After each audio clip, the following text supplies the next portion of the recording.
nesse momento, em nome de Jesus, convidar você a abrir a palavra de Deus no livro de Atos, capítulo 3. Nós vamos fazer a leitura do verso 1 ao 26. Atos, capítulo 3, verso de 1 a 26.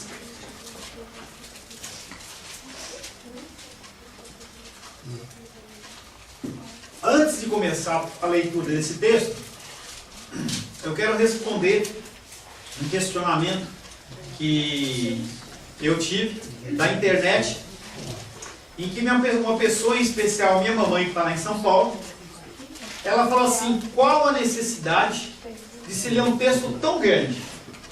Um texto de 26 capítulos, 26 versículos. Por que não só ler um pedacinho? E hoje pela manhã eu falava com as pessoas, e eu estou falando novamente agora para ficar gravado, e com as pessoas que não vieram pela manhã. Quando nós fazemos a leitura de um texto, entenda que nós falamos um pedaço da história. Não tem como você recortar. Se você, por exemplo, for ler um livro, eu falava hoje pela manhã, um livro qualquer, pega um livro de Machado de Assis, qualquer livro que seja, você não vai abrir esse livro no meio, colocar o dedo ali e você vai começar a ler a partir dali e achar que você vai entender o contexto da história. Você não vai entender o contexto da história. As maiores heresias que são criadas, elas são criadas porque as pessoas elas pegam passagens de texto e não veem o seu contexto. As pessoas normalmente dizem que se você quer entender um capítulo, você quer entender um texto, você tem que ler pelo menos um capítulo antes, o capítulo no que você quer ler e mais um capítulo depois, para você entender qual é o contexto de tudo isso. Esse texto, ele faz parte de uma perícope. O que é uma perícope? É um pedaço, um recorte de um discurso. Esse discurso ele é ligado com o capítulo 1 e o capítulo 2, que foi a descida do Espírito Santo no evento de Pentecostes, mas é um novo discurso. Esse texto ele mostra um discurso que o apóstolo Lucas ele escreve. Então, para que você tenha um entendimento da história inteira, eu tenho que ler o capítulo inteiro. O ideal seria que nós tivéssemos os textos todos no nosso coração e as pessoas não nos pegassem de surpresa. E eu falava hoje pela manhã também, se você pegar um texto conhecido, como aquele usado muito em reuniões de oração, onde 2 ou 3 estão reunidos, aí eu estou, aí as pessoas pegam esse texto, um texto que não tem nada a ver com oração, me desculpa se você entendeu assim, mas esse texto não tem nada a ver com oração. Ele tem a ver com o texto de Deuteronômio, tem a ver com o texto, se você ler, sobre exortação da igreja. Se eu tiver que chamar a atenção de alguém, primeiro eu chamo a atenção, depois eu chamo com uma testemunha. Se for um sacerdote, tem que ter mais uma pessoa. E aí, se não for, você apresenta para a igreja. Ou seja, esse texto não tem nada a ver com oração. E as pessoas, porque recortaram o texto fora do contexto, eles têm uma noção totalmente diferente. Então, respondendo a minha mamãe, respondendo às pessoas que têm esse tipo de dúvida, por que nós lemos, o motivo é esse, para que você entenda qual que é o sentido completo do discurso. Amém? Amém. Você tem aberto a palavra de Deus em Atos capítulo 3, vamos ler? Assim diz a palavra de Deus. Pedro e João subiam ao templo para a oração da hora nona. Era levado um homem coxo de nascença, o qual punham diariamente à porta do templo, chamada Formosa, para pedir esmola aos que entravam. Vendo ele a Pedro e João, que iam entrar no templo, implorava que lhe dessem uma esmola. Pedro, fitando-o juntamente com João, disse: olha para nós. Ele os olhava atentamente, esperando receber alguma coisa. Pedro, porém, lhe disse: não possuo nem prata nem ouro, mas o que eu tenho, isso te dou. Em nome de Jesus Cristo, um Nazareno, anda. E tomando-o pela mão direita, o levantou. Imediatamente os seus pés e tornozelos se firmaram. De um salto se pôs em pé. Passou a andar e entrou com eles no templo, saltando e louvando a Deus. Viu todo o povo a andar e a louvar a Deus, e reconheceram ser ele o mesmo que esmolava, assentado à porta formosa do templo, e se encheram de admiração e assombro por isso que lhe acontecera. Apegando-se-lhe, ele, a Pedro e a João, todo o povo correu atônito para junto deles no pórtico chamado de Salomão. À vista disso, Pedro se dirigiu ao povo, dizendo: Israelitas, em que vos maravilhais disto? Ou por que fitais os olhos em nós, como se pelo nosso próprio poder ou piedade o tivéssemos feito andar? O Deus de Abraão, de Isaque e de Jacó, o Deus de nossos pais, glorificou o seu servo Jesus, a quem vós traístes e negastes perante Pilatos, quando ele estava decidido soltá-lo. Vós, porém, negastes o santo e o justo, e o pedistes que vos concedessem um homicida. De Sarte matastes o autor da vida, a quem Deus ressuscitou dentre os mortos, do que nós somos testemunhas. Pela fé em o nome de Jesus, é que esse mesmo nome fortaleceu a este homem que agora vedes e reconheceis. Sim, a fé que vem por meio de Jesus deu a este saúde perfeita na presença de todos vós. E agora, irmãos, eu sei que o fizestes por ignorância, como também as vossas autoridades. Mas Deus assim cumpriu o que dantes anunciara por boca de todos os profetas, que o seu Cristo havia de padecer. Arrependei-vos, pois, e convertei-vos para serem cancelados os vossos pecados, a fim de que, da presença do Senhor, venham tempos de refrigério, e que envie Ele o Cristo, que já vos foi designado. Jesus, ao qual é necessário que o céu receba até os tempos da restauração de todas as coisas, de que Deus falou por boca dos seus santos profetas, desde a antiguidade, disse na verdade Moisés: o Senhor Deus vos suscitará dentre vossos irmãos um profeta semelhante a mim. A ele ouvireis em tudo quanto vos disser. Acontecerá que toda alma que não ouvir a esse profeta será exterminada do meio do povo. E todos os profetas, a começar com Samuel, assim como todos quantos depois falaram, também anunciaram esses dias. Vós sois os filhos dos profetas e da aliança que Deus estabeleceu com vossos pais, dizendo a Abraão: na tua descendência serão abençoadas todas as nações da terra. Tendo Deus ressuscitado o seu servo, enviou-o primeiramente a vós outros, para vos abençoar, no sentido de cada um se aparte das suas perversidades.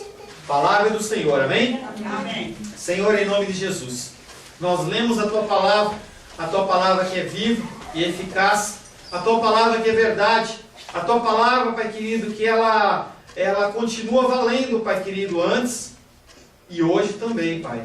Queremos pedir ao Teu Espírito Santo que nos dê o entendimento, que o Senhor nos dê a capacitação, primeiramente a mim, Senhor, para falar não o que vem do meu coração, mas o que vem do Teu coração. Que seja dado um recado santo para os Teus filhos e as Tuas filhas, que estão neste lugar, buscando de Ti a orientação. Que eles sejam capacitados no Senhor, a ouvir a Tua palavra e receber os Teus ensinamentos. Consagramos tudo ao Senhor, em nome de Jesus. Amém. Glórias ao Senhor. Semana passada nós iniciamos o estudo dessa passagem, falando do versículo 1, 2 e 3. Hoje nós vamos meditar no 4, no verso 5 e no verso 6. E aí conta a história desse homem que era coxo de nascença. Esse homem que era aleijado. Desde que nasceu, talvez uma deficiência de parto, não sei se caiu, alguma coisa aconteceu que aquela pessoa, desde que nasceu, ele não andava. Ele era coxo das pernas, ele não tinha como andar. E eu falava na semana passada que a pessoa que tinha esse tipo de problema, ela não recebia nenhum tipo de ensino profissional. Ela era abandonada, ela era colocada à margem da sociedade e ela tinha que simplesmente se virar com mendigando, clamando pelas esmolas das pessoas. E esse homem, 40 anos, sendo colocado na porta formosa. Que porta era essa? Era uma entre 9 portas, uma porta que não era uma porta de ouro, não era uma porta de prata, mas ela era uma porta de bronze, um bronze especial, um bronze que era fabricado somente em Corinto. E a palavra de Deus diz que essa porta, ela era tão preciosa, que ela valia muito mais do que ouro e muito mais do que prata. Era o ponto comercial desse aleijado.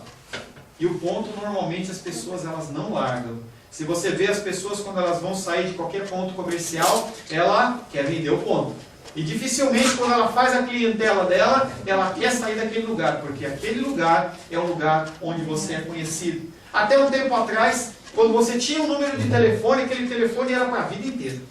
Hoje a gente tem portabilidade, tem facilidades, mas os mais antigos, como eu, sabemos que para você ter um telefone antigamente, você tinha que gastar uma soma muito grande de dinheiro. Tinha consórcio de telefone, para você ter o direito de comprar. Havia ações de telefone. Então, essa pessoa, esse mendigo, ele era sempre colocado nessa porta formosa. E ele era acostumado. As pessoas já tinham acostumado com essa pessoa naquele lugar. Em contrapartida, duas pessoas subindo para orar. Pedro e João. Pessoas que foram comissionadas pelo Senhor para serem líderes, serem colunas. E eles, segundo o mandamento do Senhor, andavam de 2 em 2. E eles seguiam os mandamentos dos judeus no sentido de oração. E eles tinham que orar de manhã, no primeiro horário. E eles tinham que orar na hora do almoço. E eles tinham que orar no fim do dia. Hoje a gente tem uma dificuldade enorme de trazer pessoas para orar. Mas naquele tempo as pessoas elas iam para o templo, elas não oravam em casa, elas não podiam orar em casa. Não havia essa faculdade. E essas pessoas, 3 vezes ao dia, abandonavam as suas atividades e iam louvar e adorar o Senhor. Engraçado que ninguém morria de fome. Engraçado que ninguém era mandado embora no seu trabalho. Engraçado que ninguém passava necessidades. Porque eles entendiam que tudo provinha das mãos do Senhor. E aqueles 2 homens estão subindo para orar e dão de cara com aquele coxo. Dão de cara com aquele aleijado. E aquele aleijado olha para eles, não os reconhece. E olha para eles, clamando, aguardando que aqueles homens se compadecessem do estado dele de aleijado. Falávamos semana passada também da obrigação da esmola. As pessoas entendiam que se tinha que dar esmola. E aí nós vamos entrar no nosso texto. Primeiro texto. Pedro, porém, fitando nele os olhos junto com João, disse-lhe: olha para nós. Aquele homem olhou para os discípulos retribuíram o olhar. Olharam nos olhos daquele homem e olharam, e aquele homem no chão olhava de baixo para cima. E tem um versículo que diz que eleva os meus olhos para os montes, de onde me virá o socorro? O socorro vem do Senhor. As pessoas elas firmavam os seus olhos no Senhor. Elas olhavam acima dos montes. Elas olhavam buscando a satisfação, buscando a cura, buscando o atendimento das suas necessidades, dos seus desejos no Senhor. E aquele homem, ele olha para os discípulos, ele olha para aqueles 2 apóstolos, e o apóstolo Pedro, junto com João, olha para aquele homem e fala assim: olha para nós. Salmo 145, 14 e 15 diz: o Senhor sustém a todos os que estão a cair, e levanta a todos os que estão abatidos. Os olhos de todos esperam em ti, e tu te dás o seu mantimento a seu tempo. E esse homem vivia esse salmo, esse versículo, todos os dias. Porque se esse homem não fosse levado lá, se ele não tivesse o mantimento dele através das esmolas, ele iria morrer. Não sei qual era o relacionamento dele com os seus pais, relacionamento com os seus irmãos. Não, a palavra de Deus não fala se esse homem ainda tinha pais que pudessem sustentá-lo. Não diz que os irmãos e irmãs dele ou amigos o ajudavam. A ideia é, colocavam ele na porta do templo e apenas no fim do dia ele era retirado. 40 anos este homem nessa situação. Atos 4, 22 testifica isso dizendo: ora, tinha mais de 40 anos que aquele homem em quem se operava essa cura maravilhosa. Esse discurso nós vamos ver posteriormente. Foi quando Pedro ele começa a falar dessa cura maravilhosa. Ele fala: esse povo, essa pessoa não é uma pessoa desconhecida. Essa pessoa ela está 40 anos na frente dessa porta aí. Vocês todo dia veem ele. Todo dia vocês veem ele. E hoje ele está curado. Esse homem ele era inválido. Esse homem não tinha nenhum tipo de recurso. Ele não poderia fazer um concurso e entrar na vaga dos deficientes como tem hoje. Esse homem ele era largado. Esse homem era jogado. Talvez ele pudesse colocar a esperança dele no tanque de Betesda. Lembra do tanque de Betesda? tanque de Betesda, ele aparece em João 5,2, que diz o seguinte: ora, existe ali, junto à porta das ovelhas, não era a porta formosa, mas era perto da porta das ovelhas, um tanque, chamado em hebraico Betesda, o qual tinha 5 pavilhões. Esse tanque havia a seguinte história, que as pessoas que eram coxas, que eram cegas, que eram mudas, tinham qualquer tipo de deficiência, elas ficavam à volta daquele tanque. E de tempos em tempos, não se dizia se era uma vez por dia, se era uma vez por semana, uma vez por mês, uma vez por ano, não se fala, mas de tempos em tempos um anjo descia dos céus e tocava naquelas águas. Quando as pessoas viam a água se movimentar, era sinal que o anjo tinha tocado, e o primeiro que entrasse naquela água, ele era curado. Havia um milagre do Senhor naquele lugar. Mas como que esse homem coxo iria conseguir chegar naquele lugar? Talvez o único acordo que ele tinha era: me coloca na porta do templo. Talvez ele até desse dinheiro para alguém, uma parte daquilo que ele arrecadasse, como uma forma de pagamento desse transporte. A palavra de Deus não nos diz, mas diz que esse homem, ele estava totalmente à mercê, totalmente à sorte do que estava para acontecer. Atos 3,5 diz: ele os olhava atentamente, esperando receber deles alguma coisa. O que ele esperava? O que aquele homem, depois de 40 anos pedindo, podia esperar? Moedinhas, o amor, um saco de feijão, um alimento, algo que pudesse fazer com que ele passasse mais algum tempo, uma roupa usada. Hoje a gente estava lá na casa do Sebastião, na casa da Nonceia, eu estava falando com o filho dela, ele falava assim: eu tenho algumas roupas para doar. Será que esse pessoa não estava esperando alguma roupa de doação? E aquele homem parado, ficou aquele momento, congelado. O que será que vai acontecer? Será que esses homens vão ficar olhando muito tempo? Será que esses homens não vão me dar nada? Será que eles vão ficar só empatando o meu tempo? Porque tem outras pessoas entrando para adorar, tem o horário certo. Senão a próxima oração vai ser só depois de 3 horas. Eu tenho que receber alguma coisa dessas pessoas. E ele ficou parado olhando para aqueles homens. Pedro e João não pretendiam realizar uma cura milagrosa sem uma resposta do homem em questão. Entenda que os milagres de Deus, eles têm que ter um propósito. Eles não acontecem assim à revelia. Por que não acontecem tantos milagres hoje? Qual o propósito? As pessoas, elas se encherem nos seus próprios desejos, nas suas próprias vontades? Porque a gente vê campanhas e campanhas e campanhas nas igrejas buscando apenas satisfação do seu desejo. E eles pegam palavras e versículos fora da palavra. Não, mas Jesus Cristo está dizendo que se eu pedir qualquer coisa no nome dele, eu tenho que receber. Por que eu não recebo? Qual que é o propósito disso? Você ficar mais rico? Você ficar mais gordo? Você ficar mais bonitão?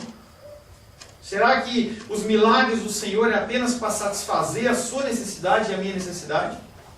Será que você tem necessidade disso que você está pedindo? Todo milagre do Senhor tem um propósito. O Espírito Santo, que habitava no coração desses apóstolos, olha através deles, procurando a fé no coração desse homem. O objetivo, a gente vai ver depois, que é a exaltação do nome de Cristo. É que as pessoas pudessem estar entendendo que mesmo Cristo morto, ele continuava com poder. Ele continuava, o nome dele, tendo autoridade. Aquele corpo foi morto, houve uma ressurreição, mas ele continua atuando através dos apóstolos. Ele continua atuando através do Espírito Santo de Deus. E nos dias de hoje ele continua atuando. Ele continua atuando. Embora nesse versículo Lucas não nos fale, porque quem escreveu Atos foi Lucas. No próximo sermão diz que esse homem ele foi curado, mas ele foi curado pela fé. Em Atos 3,16 diz: pela fé em nome de Jesus, é que esse mesmo nome fortaleceu esse homem que agora vedes, e reconheceis, sim, a fé que vem por meio de Jesus, deu a este saúde perfeita na presença de todos vós. Que fé é essa? Será que é a fé de ganhar na cena? Eu estava vendo na internet, diz que tem uma cena acumulada, 44 milhões. E as pessoas, elas colocam a certeza dela, a fé dela, na cena. Vão lá engordar os cofres do governo, vão apostar numa coisa que não é abençoada pelo Senhor, porque nós, como filho de Deus, nós não precisamos disso. Se você acha que a sua salvação, se a tua resolução de vida está no jogo da cena, triste pessoa você é. Mas pastor, eu jogo, eu tenho uma fé. Não é essa fé que eu estou falando. A fé que eu estou falando é a fé em Cristo. É uma fé sobrenatural. E eu estava na semana passada dando uma aula na faculdade, eu perguntei isso, falei assim, gente, o que é fé? E a pessoa olhou para mim e falou assim, depende. Não depende. Nós somos cristãos ou não somos cristãos? Nós vivemos segundo os caminhos do Senhor ou não vivemos nos caminhos do Senhor? Nós vivemos nas pisaduras daquele que é santo ou não vivemos na pisadura daquele que é santo? Qual que é o motivo? Qual que é a motivação da gente continuar seguindo ao Senhor se nós não temos fé no que Ele fala? E eu falava para aquela pessoa, não, a fé, ela é explicada pela palavra. A fé, qual que é o que é a fé? Hebreus 11:1 diz, ora, a fé é a certeza de coisas que se esperam, a convicção de fatos que não se veem. Você sabe que uma coisa vai acontecer, mas você não sabe quando. Você sabe, hoje a gente estava estudando pela manhã, honrar pai e mãe, que também quer dizer honrar a autoridade. Diz que aquelas pessoas que honram pai e mãe vão ter uma vida longa, vão ter uma vida abençoada. Você tem como ver isso? Não. Por que você honra seu pai? Porque a palavra está mandando. E qual que é a tua bênção? Uma vida longa e abençoada. E aí a dos reis falou assim, por isso que eu estou vivo até hoje, né? Por isso que eu estou vivo até hoje. Porque eu honrava os meus pais. E a gente falava hoje pela manhã que honrar não é simplesmente obedecer, mas também é respeitar, é ouvir, é dar presente, é dar amor, é dar carinho, respeitar. Uma série de conceitos em torno de honrar pai e mãe. Mas como que nós vamos adquirir essa fé? Essa fé ela não é comprada no mercado. Essa fé, para muitos, ela é adquirida em cima do monte. Não é adquirida em cima do monte. Essa fé ela não é adquirida através de oração. Pastor, quer dizer que se eu orar eu não tenho mais fé? Você não vai ter mais fé. A oração, ela te leva para perto de Deus. E cada vez que você chega perto de Deus, você vê quão miserável pecador você é. A oração não é simplesmente para você ganhar coisas. A oração, ela não te traz poder. Porque as pessoas têm aquela máxima, né, que não está na Bíblia. Muita oração, muito poder. Pouca oração, pouco poder. Nenhuma oração, nenhum poder. Acha na Bíblia isso? Não está escrito isso. Quando você ora, você não ganha poder. Você é humilhado. Porque você olha para a presença daquele que é digno, aquele que é o Criador de todas as coisas, o maravilhoso, conselheiro, Deus forte, Pai da eternidade, Príncipe da paz, aquele que é o Alfa e o Ômega, e você fala, eu não sou nada. Cada vez que você ora e entra em comunhão com o Senhor, você descobre que você não é nada. Você não é merecedor de nada, e mesmo assim, o Senhor te abençoa. Também você não consegue fé através de jejum. Aí jejum e oração, também não. Quando você faz jejum, querido, também você está mortificando a sua carne. E você está dizendo para Deus, Deus, eu me rendo a Ti. Quem domina em mim é o Espírito, não é a carne. Tem a pizza, eu não vou comer a pizza. Tem o chocolate, não vou comer o chocolate. Tem o alimento, eu não vou comer. Porque eu vou ficar em consagração ao Senhor. E quando você se consagra ao Senhor, você se achega a Ele. E mais uma vez você descobre quão pequeno você é. Quão dependente você é. E a gente cantava aquela música, quero ser como uma criança. Porque a criança ela é dependente dos pais. Quanto menor, mais dependente. E aí você começa a crescer, você acha que você pode. Pessoas têm crescido no cristianismo, no evangelho, e acham que eles podem. Acham que um título de pastor, como eu tenho, não vale nada. Título de bispo, apóstolo, patriarca, e vão criando-se títulos e títulos e títulos, porque apenas a unção do Espírito Santo não é suficiente. Mas infelizmente, nós não somos nada. A medição, a medida não é feita por homem. A medição não é feita por um juiz do Supremo Tribunal Federal. a medição é feita pelo Altíssimo. E ele olha lá de cima e vê todo mundo igual. Uns com menos cabelo, outros com mais cabelo. Ele vê a minha calvíciezinha, que a Vanessa, a irmã da Luísa, carinhosamente fala pouca teve. Ele vê as pessoas que têm mais cabelo, mas ele não vê que está um título na cabeça. Ele não vê que eu tenho mais autoridade ou mais poder. Para ele é tudo igual. E onde nós vamos buscar essa fé? Aonde está essa fé? Romanos 10, 17 nos diz: e assim a fé vem pela pregação, e a pregação pela palavra de Cristo. Gente, só tem um meio de você conseguir fé: palavra de Deus. Ler a palavra, ouvir a palavra e mudar a sua vida. Porque senão você vai engordando espiritualmente, engordando, e você continua a mesma coisa. A gente encontra pessoas com 5 anos de cristianismo, 10 anos, 15, 20, 30, 40 anos, e a pessoa continua a mesma coisa. Já ouviu milhares de sermões. Tem um monte de livro. A Bíblia está cheia de orelhas, já leu muito, mas não mudou o coração, continua a mesma coisa. Mas essa fé, ela só vem pelo ouvir, só vem pela pregação. E esse mendigo, ele tinha mais de 40 anos nessa situação. Em Atos capítulo 4, 22, diz: ora, ele tinha mais de 40 anos, aquele em que se operara essa cura milagrosa. Provavelmente esse homem ouviu as pregações de Jesus. Provavelmente ele viu os discípulos passando. Provavelmente ele viu curas e milagres acontecendo ali. Ele viu muitas coisas acontecerem.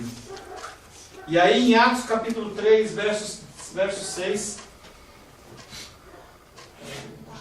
Atos capítulo 3, verso 6 diz: Pedro, porém, lhe disse: ouro e prata não tenho, mas o que eu tenho, isso te dou. Em nome de Jesus Cristo, o Nazareno, anda.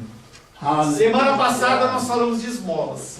Lembra disso? Quem estava aqui ou quem assistiu na internet? Nós falamos sobre a esmola e falamos que a esmola é bíblico. Então, conforme a palavra de Deus, você tem que entregar o seu dízimo, você tem que entregar a sua oferta e também você tem que entregar a sua esmola. As pessoas que têm necessidade na rua, você tem que entregar a sua esmola. E aí, uma mão que dá, a outra mão não olha, não sabe, não precisa saber. Tá? E aí, você acha que o que nós temos a mais para dar para o mundo, para as pessoas? Será que é o nosso dinheiro? Será que o mais importante para Deus, apesar da obediência, é você entregar o seu dízimo? Ou você entregar um dinheiro para alguém na rua? Ou será que é agir como Pedro agiu? Porque Pedro, ele disse: eu não tenho ouro nem prata, mas o que eu tenho te dou, levanta e anda. Nós temos essa autoridade, amigos, irmãos e irmãs, nós temos essa autoridade. A autoridade que provém do Altíssimo, que provém da soberania do Senhor, porque a nossa função é falar. A nossa função é pregar. A nossa função é orar para que haja cura. Quando alguém fala: ora por mim para que eu seja curado, essa semana minha tia ligou para mim e falou assim: você ora porque eu estou sentindo muitas dores. Você ora para que eu seja curado? Você ora para que o Senhor esteja aliviando as minhas dores? Hoje ela não ora nem pela cura, ela ora só para dar uma aliviadinha. Falei: ora, mas quem tem que agir é o Senhor, eu não tenho poder nenhum. Esses homens, Pedro e João, também não tinham poder nenhum. Você não tem poder nenhum. Pessoas na televisão têm reivindicado poder sobre a vida deles. Essa é a igreja que cura. Esse lugar é onde tem o Deus. Não, todo lugar tem Deus. Desculpa, todo lugar tem Deus. No inferno tem Deus. Pastor, que isso? Pastor, o inferno não é regido por Satanás com seu tridente, rabinho. Não é. Quem manda lá, ele perdeu as chaves daquele lugar há muito tempo. Quem governa ali é Deus. É a glória do Senhor manifestada pela ira, pela justiça dele. Então o inferno também tem Deus. Então essa conversa de que é na minha igreja que tem cura, é na minha igreja que tem a bênção, não tem isso. Não existe isso, querido. Não existe isso, querido. Pedro, porém, lhe disse: o que ouro e prata eu não tenho, o que eu tenho lhe dou. E a gente falava sobre esmola. E aí você pode olhar e falar assim: pastor, então eu não vou mais dar dízimo e oferta, eu vou apenas orar para as pessoas. Eu não tenho autoridade, a autoridade não está sobre a minha vida, eu não sou a igreja de Cristo, e se for da vontade de Deus a pessoa não é curada, então, por Para que eu vou dar dinheiro para uma pessoa que é cega? Eu vou orar pela cura dela. É muito mais importante. Se você pensa assim, eu sinto lhe dizer que teu coração é um coração de um fariseu, de um escriba e de um hipócrita.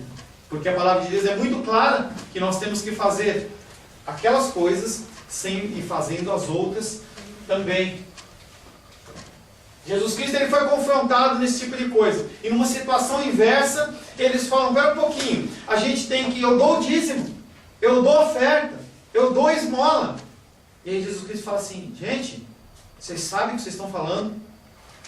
Ai de vós, escribas e fariseus, hipócritas, por que dais o dízimo do hortelã, do endo, do cominho, e tendes negligenciado os preceitos mais importantes da lei, a justiça, a misericórdia e a fé. Deveis fazer, porém, essas coisas sem omitir aquelas. Nós temos que fazer não só as bênçãos da oração, nós temos que orar pelas pessoas, nós temos que falar do amor de Cristo, nós temos que falar daquele que é reina, porque não adianta você guardar isso como um bem precioso do seu coração, você tem que colocar para fora. Mas pastor, eu não sei como fazer. Abre a sua boca e fala. Porque o Senhor nos diz através do Espírito Santo que quando nós formos colocados na presença das pessoas, nós abrimos a nossa boca e o Espírito Santo ele coloca as palavras na nossa boca. Mas será que ele vai colocar se você não leu a palavra de Deus? O que ele vai colocar na sua boca? Nada. Se você é vazio, se você é um vaso vazio, ele não tem o que colocar na sua boca. Mas se você é uma pessoa que tenta viver a palavra de Deus, que você tem um tempo devocional, você tem tempo de oração, você participa da escola bíblica, você está sempre buscando ensinamentos, o Espírito Santo traz ensinamento para você e você fala. Romanos 10,14 diz, como porém invocarão aquele em quem não creram, e como crerão naquele em que nada ouviram, e como ouvirão em quem não há quem pregue. O Senhor ele escolheu a mim, e o Senhor escolheu a você para falar do amor dele. O Senhor escolheu a mim e escolheu a você para trazer vida às pessoas.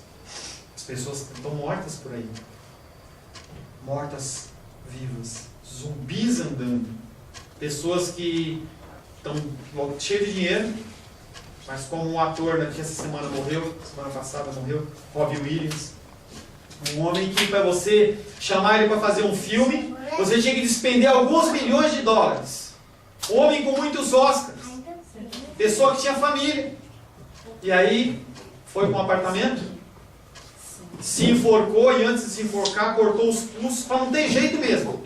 E aquele homem está morto. E as pessoas postando no Facebook, voltou para casa. Que casa que esse homem voltou, gente? Crentes calando. E esse homem voltou para casa. Volta para os braços do Pai. Ele não voltou para os braços do Pai, querido. A menos que tenha tido um arrependimento ali, uma coisa milagrosa, no finzinho ali antes dele morrer. E é possível. Essa semana a gente também teve a notícia daquela pessoa que morreu lá, aquele político famoso, que era a esperança. Os homens e as mulheres do Brasil, eles não esperam mais em Deus.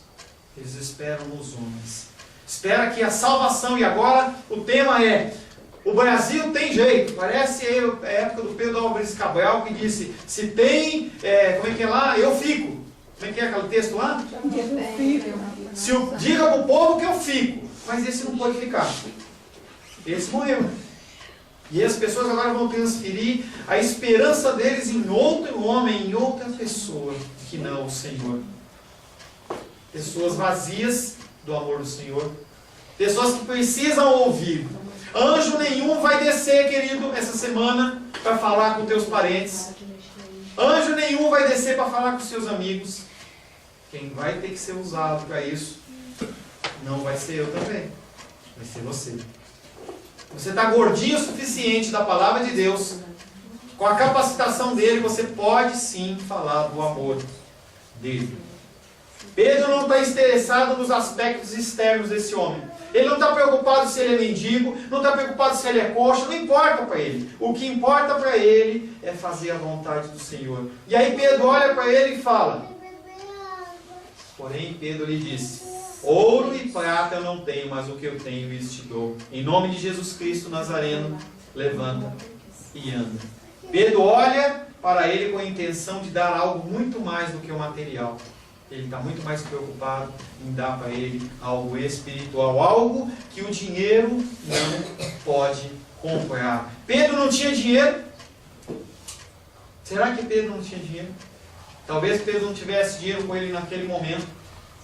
Porque naquela época o que estava acontecendo era, os discípulos, eles recebiam as pessoas, o dinheiro das pessoas. Então, eu sei que eu vivo em comunidade, eu tenho uma casa que eu não estou usando, por que eu vou manter essa casa? Eu vendo ela, deposito dinheiro nos pés dos apóstolos, e aquele dinheiro era dividido, era separado, e as pessoas recebiam. Então havia dinheiro sim na história.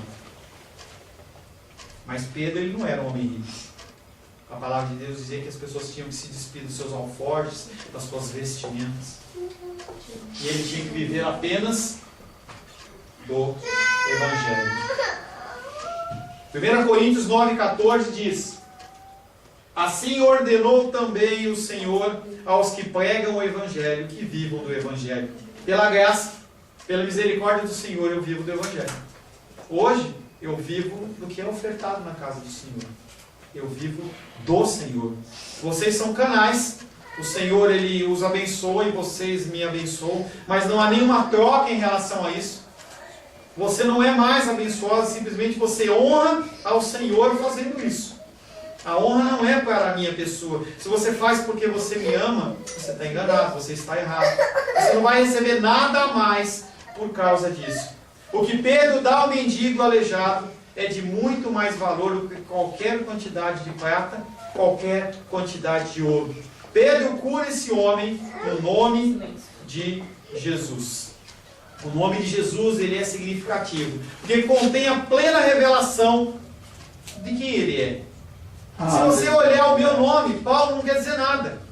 Paulo não quer dizer que eu sou alegre, quer dizer que eu sou rico, quer dizer que eu sou uma pessoa abençoada, não diz nada. Gilda, Ione, qualquer pessoa, os nomes nossos ocidentais hoje não têm significado. Mas naquela época os nomes tinham sentido sim. Deus chama Abraão de Abraão, dizendo que ele é o pai das nações. Jesus Cristo, ele é o Deus conosco, ele é o Emanuel, ele é aquele que vem resgatar. E aí tem uma série de nomes de Jesus, que a gente fala alguns deles, todos eles fazendo referência a quem ele é. E quando se fala do nome de Jesus, faz referência a todo o ministério dele. Faz referência àquele que nasceu de um nascimento virginal. Faz referência ao ministério de curas daquele homem. Faz referência àquele homem que sofreu na paixão de Cristo. Que ele foi espancado, que ele teve a sua carne rasgada, cortada, machucada. Tem referência àquela cruz em que ele foi pregado. Tem referência à sua ascensão, à sua ressurreição.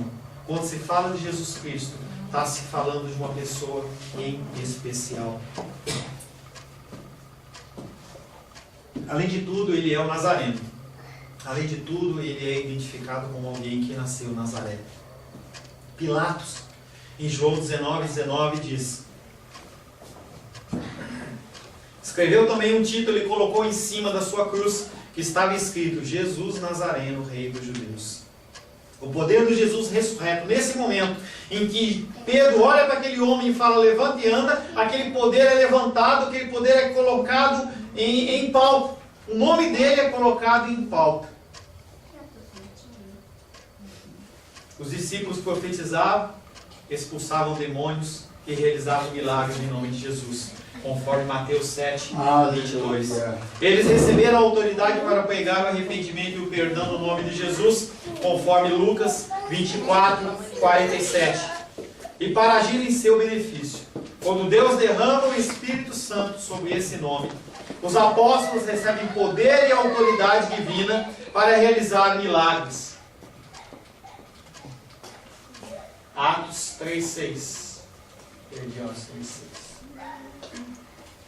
Atos 3:6 diz o seguinte: Pedro, porém, disse: ouro e prata não tenho, mas o que eu tenho isso te dou, em nome de Jesus Cristo Nazareno, levanta e anda. Jesus nos diz para empregarmos essa fórmula, em nome de Jesus. As nossas orações, elas têm que conter em nome de Jesus. Porque qualquer oração que não contém o nome de Jesus, ela é sem valor, ela é sem poder. Mas as pessoas, elas têm se apropriado com esse nome, com esse título, com essa fórmula, para colocar o em nome de Jesus apenas de uma forma religiosa, que também tira toda a autoridade dessa oração. Quando oramos a Deus,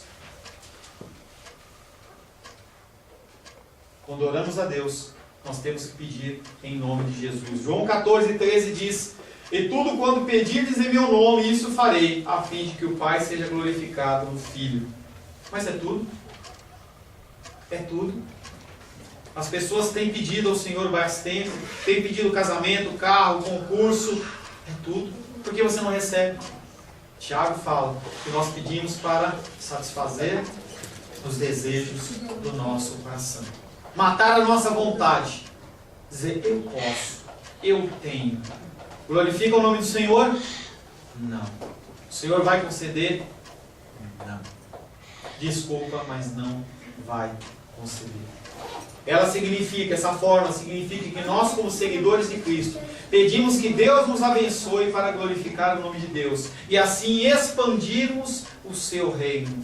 Falar do amor, testemunhar do amor, falar do que Deus tem feito, falar do poder do Senhor. É para isso que as coisas acontecem. Mateus 6, 9 a 10, na oração do Pai Nosso diz: portanto, vós orareis assim: Pai nosso que estais no céu, santificado seja o teu nome. Venha o teu reino, faça-se a sua vontade, assim na terra como no céu.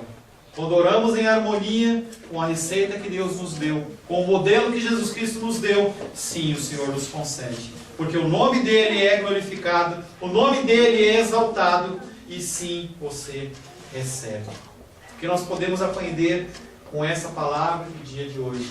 Primeiro, só podemos confiar em Deus, não confie no homem. Nós temos sido frustrados ao confiar no homem. Os homens são apenas canais imperfeitos. Eu sou um canal imperfeito. Não ponha a sua fé em mim. Não ponha a sua fé em mim. Você está em dificuldades? Olha para Ele. Olha para Ele, clama a Ele. Você precisa da ajuda dEle? Clama a Ele.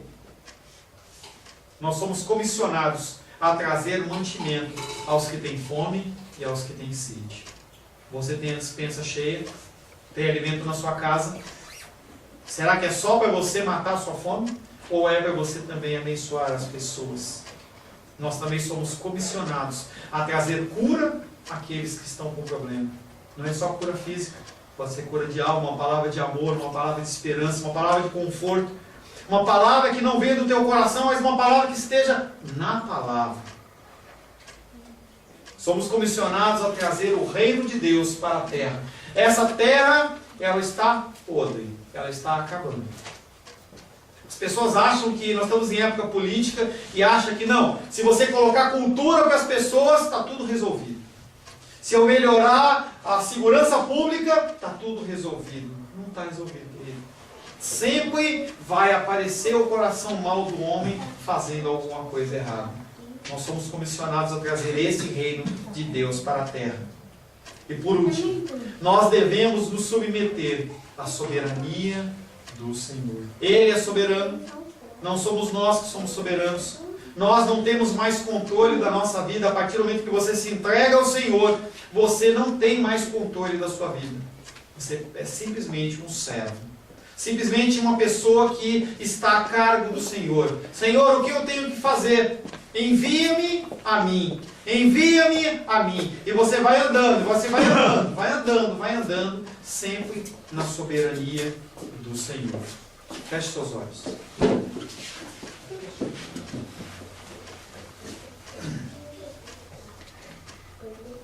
Senhor Deus, te louvamos, te adoramos e te bendizemos. Tu és o único Deus vivo, Tu és aquele que reina, Tu és aquele que é para sempre. Pai, a palavra de hoje nos leva, Pai querido, a confiar apenas no Senhor. A elevar os nossos olhos apenas àquele que pode solucionar as nossas dificuldades, Pai. Temos problemas sim, temos dificuldades sim, e nos rendemos à autoridade soberana do Senhor. Não há outro, Pai querido, em quem nós podemos buscar, Pai querido, a cura, em que nós podemos buscar, Pai querido, a satisfação das nossas necessidades. O Senhor é aquele que separa, Pai querido, o que é realmente vindo do Senhor, o que é realmente vindo dos nossos desejos, da nossa carne. O Senhor sabe o que nós precisamos, E nesta noite nós queremos entregar a nossa vida no Teu altar, Pai. Mais uma semana está por se iniciar e nós precisamos do Senhor. Precisamos que o Teu Espírito Santo nos capacite. Que o Teu Espírito Santo venha falando conosco. Venha, Pai querido, trazendo a cura, Pai querido, das nossas enfermidades, das nossas dores, Pai. Leva-nos, Pai querido, a olhar acima dos montes, de onde vem o socorro. Que nós possamos, Pai, entender que tudo que acontece conosco está debaixo da Tua perfeita vontade.